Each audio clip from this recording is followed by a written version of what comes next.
Taylor Allison Swift was born on December 13, 1989 in Reading, Pennsylvania, a date that would eventually become a permanent stamp in the world of music, but at that moment, she was simply a wide-eyed little girl entering a family that had no idea their daughter would someday become one of the most influential artists of her generation. Her parents, Scott and Andrea, lived a peaceful life on a Christmas tree farm in Wyoming, a place surrounded by quiet fields, the sweet smell of pine, and a sense of warmth that shaped her early childhood. Growing up on that farm wasn't glamorous, but it gave Taylor something priceless: imagination. She learned to dream in the silence of nature, to listen to the small stories happening around her, and to let her mind wander into places where music could someday live. She spent her early years riding horses, attending school, and performing in small local plays where she discovered how much she loved being on stage. Even before she understood fame or success, she understood emotion. She understood how to observe people and how to feel things deeply, a trait that would later define her music. Her grandmother, Marjorie Finley, had been an opera singer, and though Taylor was too young to fully grasp her legacy, she felt connected to that musical thread running through her family. At age 11, something happened that opened the first door toward her future.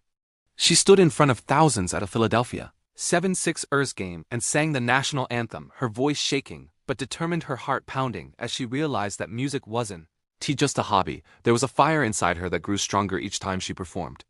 Around the same age, she discovered the guitar, thanks to a computer technician who visited her home and taught her a few chords. Those simple chords unlocked a universe for her. Suddenly, she wasn't just singing other people's songs. She was writing her own. She wrote poems, then lines that turned into lyrics, then stories about things she felt, things she imagined, things she wondered. She became obsessed with the idea that music could be made anywhere, anytime, as long as you were brave enough to say something honest. Even in school, she felt different, not in a bad way, but in the way artists often do. She wasn't the most popular or the most outgoing, but she carried a notebook full of lyrics, and she carried dreams bigger than her hometown. She faced teasing from some classmates who didn't understand her passion, but in quiet moments, she convinced herself that one day those dreams would mean something. When she turned 13, her parents witnessed her dedication firsthand. She wasn't just dabbling in music. She was chasing it with a seriousness rare for someone so young. They made a life-changing decision. They moved the family to Hendersonville, Tennessee, just outside Nashville, to support her dream. It was a bold decision, one that many families would hesitate to make, but they believed in their daughter's determination. Nashville was the home of country music, a place where legends were made, and Taylor felt it the moment she arrived. She walked down streets where songwriters gathered. She visited record labels with a guitar in hand, and she tried again and again to get someone to listen. Most labels turned her down. Some said she was too young. Others said country music had no space for a girl like her. But Taylor didn't break. Rejection became fuel for her, not fear. She kept writing songs, practicing guitar until her fingers ached, and performing at local events where only a few dozen people might hear her.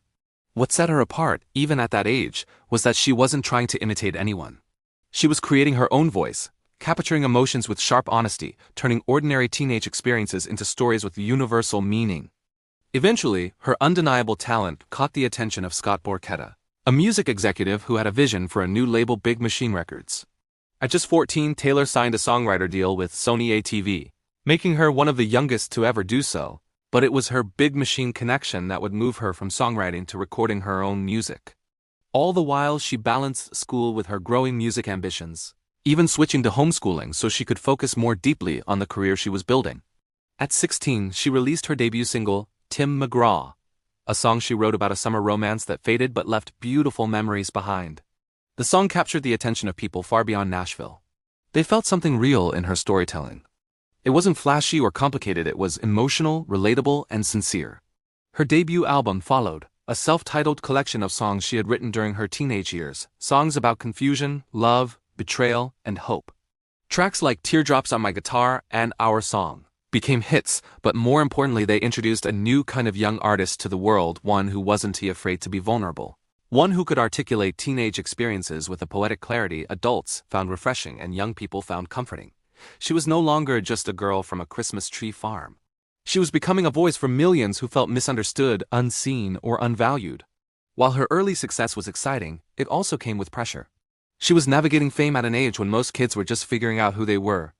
But Taylor handled it with a maturity that surprised many. She kept her focus on writing, on improving, on understanding her listeners, and on building a relationship with her fans. She signed autographs for hours, she remembered people, she wrote messages on MySpace, and she made sure her fans knew she saw them. That connection would later grow into one of the strongest fan communities in the world. Even as she tasted early success, she never forgot the quiet farm where she grew up, the guitar chords she first learned, or the dreams she had whispered to herself late at night. Everything she had become was rooted in those early experiences, the loneliness, the imagination, the magic of storytelling, and the confidence that came from believing that her voice mattered. Her early life wasn't defined by wealth, fame, or privilege. It was defined by courage, persistence, and a desire to tell the truth, no matter how simple or complicated that truth was. And this is where her extraordinary journey truly began. A determined young girl with a guitar ahead full of songs and a heart that refused to quit, standing at the edge of a future she would soon reshape in ways the world had never seen before. As Taylor Swift stepped deeper into the world of music, she quickly realized that success was rarely smooth or predictable, especially for someone so young navigating an industry full of competition, scrutiny, and ever-changing expectations. After the release of her debut album, the world began to notice her name, but recognition came with challenges she had yet to fully understand. Fame, once a distant dream, now shimmered with both excitement and pressure. She was only a teenager performing on stages across America, meeting radio hosts, giving interviews, and learning how to maintain authenticity in a world that often tried to mold young artists into a more comfortable or marketable version of themselves. Despite all the noise, Taylor continued to write. The notebook she had filled as a child overflowed with lyrics about touring, heartbreak, ambition, fear, and hope. She was living a life far bigger than she had imagined, yet she carried the emotional sensitivity of a young girl learning who she was. Her breakthrough continued with the release of her second album, Fearless, which became a cultural phenomenon. Songs like Love Story and You Belong With Me didn't just climb the charts, they became anthems for teenagers, worldwide, capturing the longing for acceptance, the sting of heartbreak, and the thrill of dreaming boldly. Behind these successes, Taylor faced the challenges of public attention, criticism from those who didn't understand her, and the pressure of maintaining her momentum in a rapidly changing industry. Every award she received brought new scrutiny, and every song release was a test of her resilience. She faced a level of critique that was often unfair, particularly around her songwriting, dating life, emotional openness, and her transition from country to pop, criticisms that male artists rarely faced at such intensity. Media outlets dissected her personal life, twisting narratives to fit sensational headlines, and instead of focusing on her talent, some reduced her to gossip. Despite this, she remained strong publicly while privately navigating the emotional toll of fame. One defining moment came in 2009 when she won the MTV Video Music Award for Best Female Video for You Belong With Me. As she stood on stage, overwhelmed with excitement and gratitude, Kanye West interrupted, declaring that someone else deserved the award. In that instant, Taylor went from a rising star to the center of a global controversy. She was only 19, holding her award, stunned and unsure how to respond, the world suddenly watching her as a young woman blindsided by disrespect. That moment could have shaken her confidence, caused her to withdraw or doubt her place in the industry, but instead, it became a turning point. Slowly, Taylor learned to shape vulnerability into resilience. She returned to the stage not with anger, but with determination, proving that no one could silence her voice. She immersed herself in writing, channeling every confusing and painful moment into music. Her songwriting matured, growing sharper, more reflective, and more daring. With each album, Speak Now, Red, and later 1989, she revealed new layers of herself. Speak Now was entirely self-written, boldly proving she didn't need teams of writers to tell her story. Red captured the emotional complexity of heartbreak and transformation, with songs like All Too Well showcasing lyrical depth that critics could no longer ignore. With 1989, she fully embraced pop music, a move initially questioned by some but soon celebrated worldwide. The album exploded globally, topping charts, winning awards, and cementing Taylor as one of the decade's most influential artists. Yet her journey was not just musical, it was personal growth. She learned to stand up for herself, demand fairness, navigate complex business deals, and protect her creative voice in an industry that often sought to control artists. Betrayals, misunderstandings, and constant scrutiny sharpened her resilience. She learned to create boundaries, make decisions from strength rather than fear, step away from unhealthy relationships, and surround herself with supportive people. These struggles shaped her into a woman who understood not only her worth as an artist, but also her power as a creator. One of the biggest turning points came when she took ownership of her music, a move few artists dared to make. She publicly challenged companies like Apple Music to defend artists' rights and ensure fair compensation. Facing the issue of her master recordings being sold without her consent, she took bold action by re-recording her previous albums to regain control of her work. Fans and critics alike celebrated this revolutionary act, which demonstrated her courage and business intelligence. She became a champion for artists, showing that even in the face of powerful executives, a determined artist could protect her vision and succeed. With the release of Fearless, Taylor's version, and Red, Taylor's version, she reclaimed her music and inspired a global conversation about creative freedom, ownership, and artist rights. These albums were not mere re-recordings but statements of power, resilience, and independence, showing the world that no industry force could define her or silence her narrative. Throughout all this, Taylor continued evolving as a person. She valued her privacy, nurtured deep friendships, protected her emotional well-being, and embraced vulnerability as a source of strength.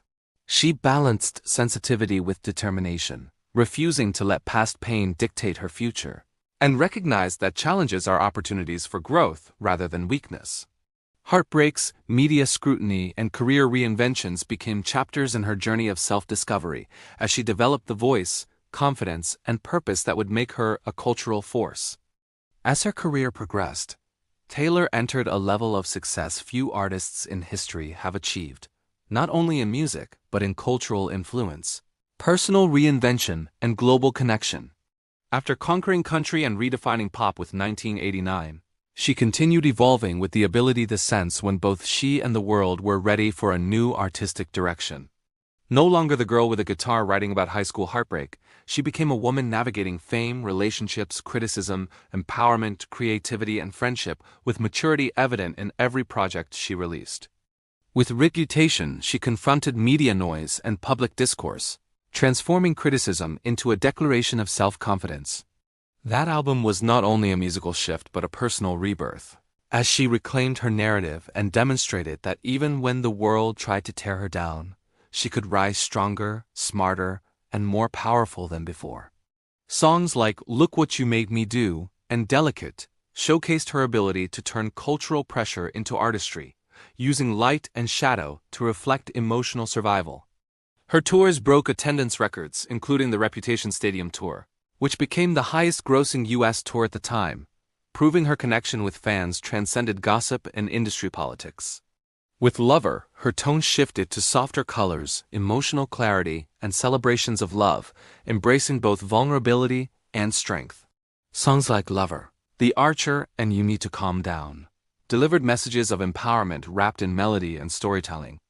During the global pandemic, she stunned the music world with Folklore and Evermore, albums that explored fictional characters, intricate narratives, and emotional landscapes akin to novels set to music.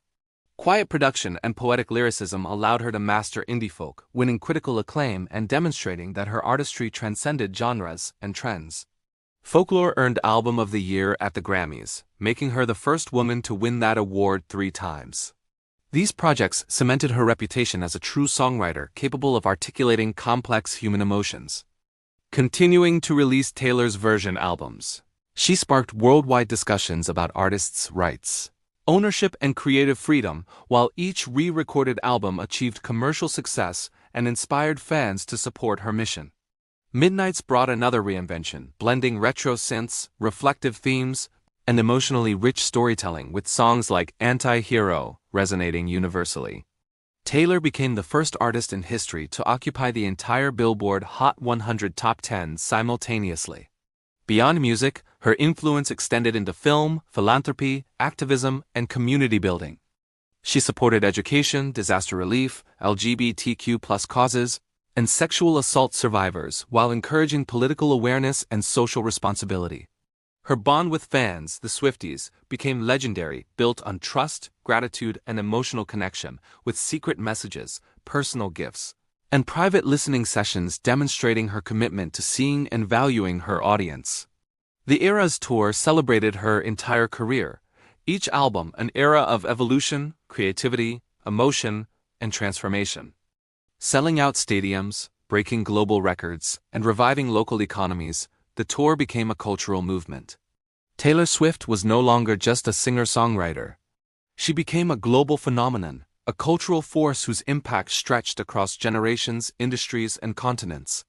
She elevated songwriting, proving that lyrics can remain poetic and meaningful in an age of instant content.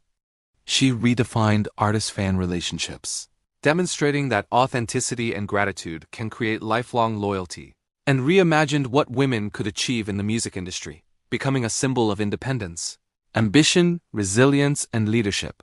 Most importantly, she turned her life, her joys, heartbreaks, victories, growth, and transformation into work that millions worldwide could connect with personally.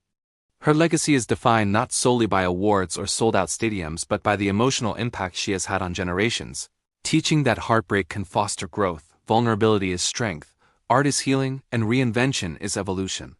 She showed that a girl from a Christmas tree farm could become one of the most powerful artists the world has ever seen. Not by chance but through courage, creativity, kindness, and relentless dedication.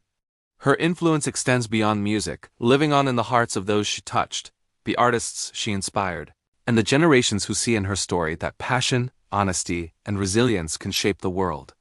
Her songs may fade between performances, but her legacy endures in millions who found comfort, clarity, strength, and inspiration through the timeless storytelling of Taylor Allison Swift.